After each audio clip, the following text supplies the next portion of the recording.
I think, to a degree, is embarrassing President Trump. When he bombed Kyiv in this brutal attack, the worst, you're watching it now. Worst in a year. The worst in a year, and killed these innocent people. That was actually a pretty amazing little bit of video that you have Brian Kilmeade both caring about the fact that these civilians were once again killed in Ukraine in this absolutely vicious bombing of Kyiv, which, look, he's spoken out in defense of Ukrainians before. That's maybe not the most surprising thing, but that Kilmeade also very clearly states that Putin is embarrassing Donald Trump and that this peace process is not going at all as smoothly as Donald Trump implied that it would. And so Putin kills a bunch of people again, vicious assault as Donald Trump pretends that he's closing in on a peace deal. And what does Donald Trump have in response? We're gonna flash back a couple days ago on True Social when he posted this. I am not happy with the Russian strikes on Kyiv. Not necessary and very bad timing. Vladimir, stop. 5,000 soldiers a week are dying. Let's get the peace deal done. And that's just so weird. The first name basis with Vladimir when he's literally never done that with Zelensky, and like the very bad timing. When would be a good timing, Donald, for civilians to be murdered? When would it be better on the weekend? Would it be like you get to do your fake peace deal and then you can go back to killing the civil? Like when would be great timing? Because I kind of feel like it's always bad timing, and that's always a weird way to address the murder of civilians. But he's a super weird guy, a super unserious guy. And as we said, by the way, this should have been done about 99 days ago. He implied day one over and over and over again. I must have missed though, he was joking it turns out, because he said, well, I said that figuratively, and I said that as an exaggeration because to make a point. Obviously, people know that when I said that, it was in jest, but it was also said that it will be ended. I was in jest. Oh, now that I think about it, it is actually pretty funny that you would quickly solve this major crisis and then, oh, it was actually a joke. I'm not actually gonna solve it anytime soon. And when I do, it's gonna be just taking whatever Russia says and being like, hey, Ukraine, do this. That's also in jest, I imagine. Not super funny, maybe dark humor, I don't know. But anyway, he apparently really did think that he would make progress, maybe not one day progress, but a little bit faster than 3 months. And he's apparently behind the scenes growing frustrated about how long this is taking. And so in a moment, we'll turn to the actual deal, the peace plan he's put forward. But let's talk just a little bit about where we are at. We haven't talked about this topic in a while, Michael. What do you make of this? Well, I make exactly what, I mean, it's sort of predictable other than him calling out Putin. You know, Donald Trump, when he talks about Crimea, and I know we'll get into that when we get into what the peace deal is, and he said the most compelling thing that he said is he's blaming it on Obama. So somehow he can find an avenue to blame Obama for everything in the world that's bad, and that's Crimea. And then that's this Russian war as well. So that's the thing that strikes me most about all of this. The fact that Trump is trying to criticize Putin because this happened on Easter, sort of showing himself to be this proud religious God. How could you ever, desecrate the most important holiday in the world to me, is absurd, as is so much of what he says. But I think that it's really important to look at least it is to me, the way that he is flip-flopping on something, because he doesn't know how to deal with Vladimir Putin. I think, Johnny, you said it rightly at the beginning when he said you don't hear him call anybody else by their first names. He doesn't send a text like that or a Truth Social like that to Netanyahu and say, come on, Benjamin, stop this. There's something about Vladimir Putin that puts him in a place that nobody else does. And we can all have theories of what that is. Doesn't matter. It's just that is the disposition here. And him stepping in as a peacemaker, or whether it's Witkoff or whoever it is, it's not gonna make a difference because his allegiances are with one man, clearly. Yeah, he's less peacemaker than just like kind of acting Russian diplomat. He's their ambassador to Ukraine, basically delivering their terms. Exactly. Jordan, what do you think? I think there's a couple things here. As we've seen with tariffs, and now we're seeing here, global leaders know they can just push Trump around while he acts like a strong man here and uses his power and throws it around domestically. Other leaders know that this guy doesn't know what he's doing. He doesn't know what he's talking about. And they don't really need to respect him. We saw it with China and tariffs specifically. And this is just another instance where Trump is looking like a buffoon on a global stage while reassuring his base here that we're respected again. And of course, we can see through that. But I also want to think about this push to end this war and juxtapose that with the lack of a push, especially from the right, to end the war in Gaza. I mean, Michael, you pointed it out. He's not going to do that with Netanyahu. I think the reason here is that people value Ukrainian and European lives more than lives in Gaza. I think you're seeing a total disregard for the suffering in Gaza. Chuck Grassley is calling for Trump right now to apply even more sanctions on Putin and Russia. I mean, Russia is already heavily sanctioned and he wants more. But he met with Netanyahu just a few months ago. He's totally fine with everything that Netanyahu is doing. I think we need to take a second and think about why, when it comes to our foreign policy, why we care about some victims and some innocent civilians that are dying and not others. Yeah. I think it's an important point that we need to center in these conversations. Yeah, I think that's a great point. I think it's indisputable that that sort of like dark, cruel calculus has been underlying the last year and a half of that conflict. 100% true. And also American foreign policy forever, right? When it's convenient. I for just us. stared a year or two ago. Oh, it did? Okay. Yeah, you're 100% right. I'm going back to the WrestleMania 1 days.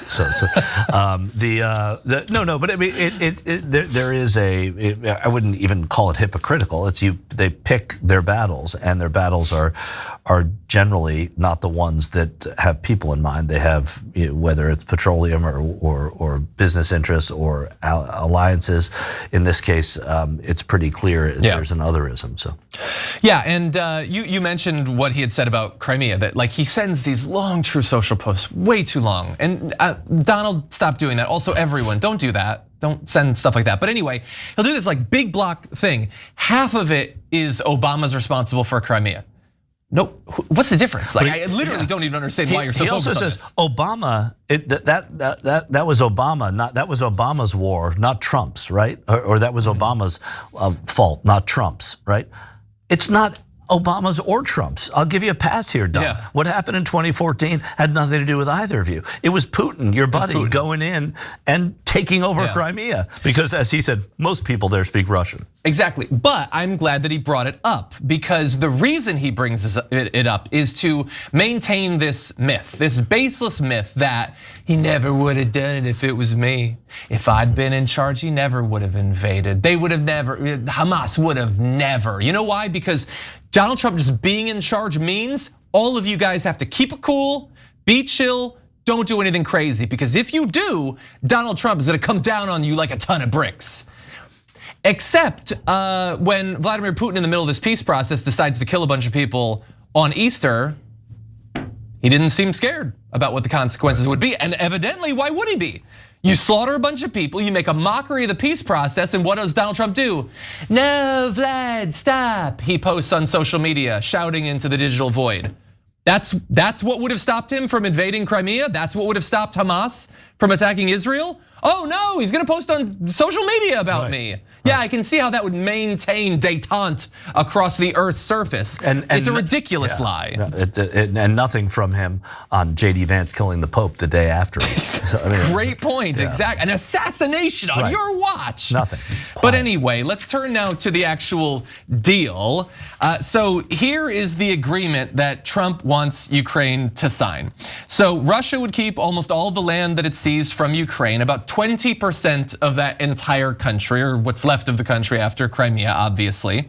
There's like one little area that they would supposedly get back, but the vast majority of the territory would be taken from them. Ukraine would be prevented from joining NATO. So no defensive alliance that would help forestall a future invasion.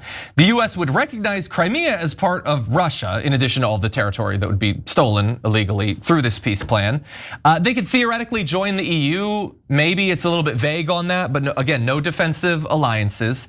There would be security aid in funding, not from us. We're not involved in it. There's literally no reference to the US. So somebody, I guess, the countries that are not even involved in this process, they're gonna have to foot the bill, I suppose. And so you give Russia basically everything they want. You say no NATO. You give a very strong signal to Russia that we're not involved in this anymore. You don't have to worry. If you do decide to invade, we're not gonna do anything about it. And so this is basically just a guarantee that you'll have a little bit of peace, a month, 6 months, maybe 2 years.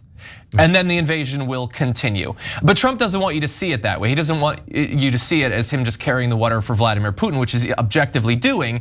He actually says that Russia's making a very significant concession in this deal. Take a look. What concessions, Mr. President, and to your national security team, what concessions has Russia offered up thus far to get to the point where you're closer to peace? Stopping the war, stopping taking the whole country. Pretty big concession. Okay, so the concession Russia is making is that they only get to steal the territory that they've conquered. They don't get to steal territory that they're trying to conquer but have failed. Right.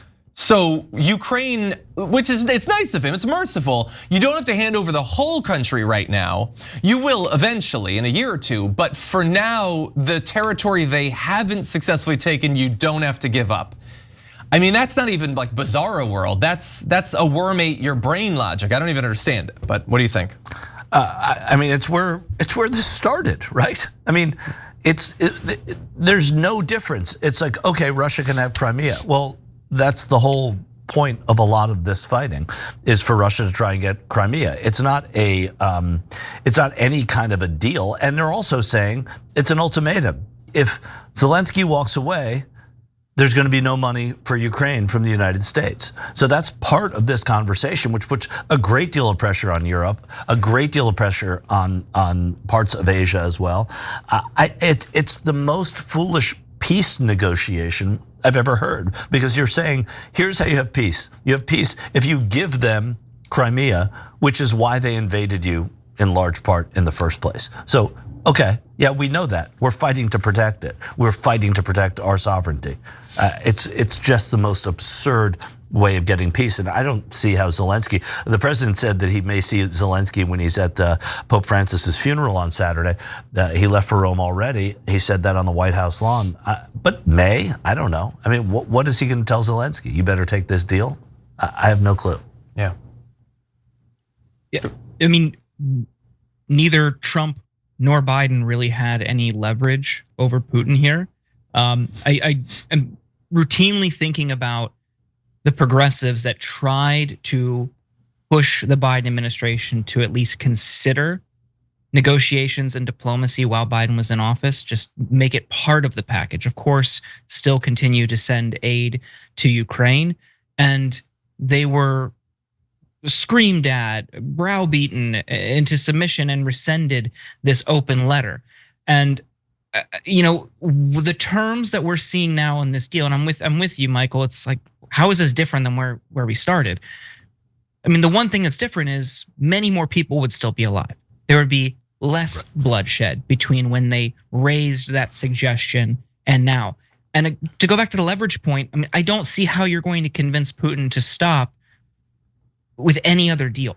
What incentive does he have? While there was a moment where it looked like Ukraine was holding strong and was pushing Russian forces back, it has not been the case in some time. And this is not a war that Ukraine can actually win. No matter how much money we throw at it, more and more people are going to die. There will be more and more destruction. At the end of the day, you want to preserve as much of the country that is still standing as you can. On the NATO thing, the US, Germany, and 5 other NATO countries already opposed Ukraine's membership in NATO. So while Biden envisioned a long-term plan where eventually Ukraine could be a member, it wasn't on the table now. So I keep thinking back, like, it seems like a missed opportunity to at least try to include some sort of diplomatic approach that the Biden administration just squandered. And unfortunately, the right seized that opportunity in a very cynical fashion, framed it a lot around the money we sent to Ukraine, just a pure dollars and cents game, framed it as government waste, and whipped up fervor on the right in opposition to this war that I would have hoped the Democrats could have done. And unfortunately, it was all about fighting back. And the long-term consequence is, I think the Democrats are losing a firm footing in being the largely anti-war party. It's a very militaristic party, and that's not the Democratic Party I think a lot of us want it to be. Yeah, and these are strange conflicts for Democrats to stand up in, because they, Putin was pretty absolute that he wasn't going to talk to Biden about this, and he knows that he can talk to Trump about it, and that's a huge advantage that Putin had with the election of Donald Trump in November. And as far as what happened in Gaza, yeah, it's a drop ball, but it's also, as we know, a very complicated, much more complicated conflict than were this to be happening between Paraguay and Bolivia right now. So Well, I agree. Very difficult situation. You're in a tough spot when Vladimir Putin just decides, I literally do not care how many of my people die. I don't care how long this takes. I don't care how much money I have to put into it. I'm going to take this territory. Yeah. That puts everybody in a very difficult position, considering their military, obviously. The idea that, again, first, it doesn't look like Ukraine is going to accept this, even at effectively the barrel of a gun. But the idea that, like, if any of this goes through, Trump would claim to have been a peacemaker. Like, yeah, it's easy to tell one side to surrender. I suppose that doesn't seem that difficult. That's not the art of the deal. And for him to come into Ukraine and be like, give up Ukraine to Russia, and then, and we're also going to steal Gaza. Like, I guess that ends a conflict. When you ethnically cleanse the land, I guess there's less bloodshed afterward, I suppose. And then meanwhile, he's got this long list of countries that he wants to conquer and add to the American empire. So I agree with you, the Democrats have a lot of progress to make on these topics, but the Republicans, I mean, if they are claiming, and they are, that they are somehow the party that's against war, they sure have some lofty imperial ambitions while they're doing it. And not to mention a legacy of being the party against Russia, which is all out the window right now. Yeah, well, look, we're gonna play one more clip in a sec. First, though, I do want to let you know about a poll that we have up on the website right now. Should Ukraine have to surrender land to Russia? It's looking at this point like people are not really buying that. I mean, obviously, it's surrender land is a broad thing. How much, where, that sort of thing. But looks like people are pretty clear about what they think about that for now. Except for I always wonder about this with polls, right? Where there's an I'm not sure. Like, why are you filling out the poll? Like, the most exciting thing about taking a poll is, I don't have a problem with I'm not sure. I think it's honest. I think we have. It is, but I have a problem too. It's honest, but I have a problem with it. You're going to take a poll. Yeah, exactly. The poll is not for the sitting. The poll is for the committed. Every time you ring the bell below, an angel gets his wings. Totally not true, but it does keep you updated on our live shows.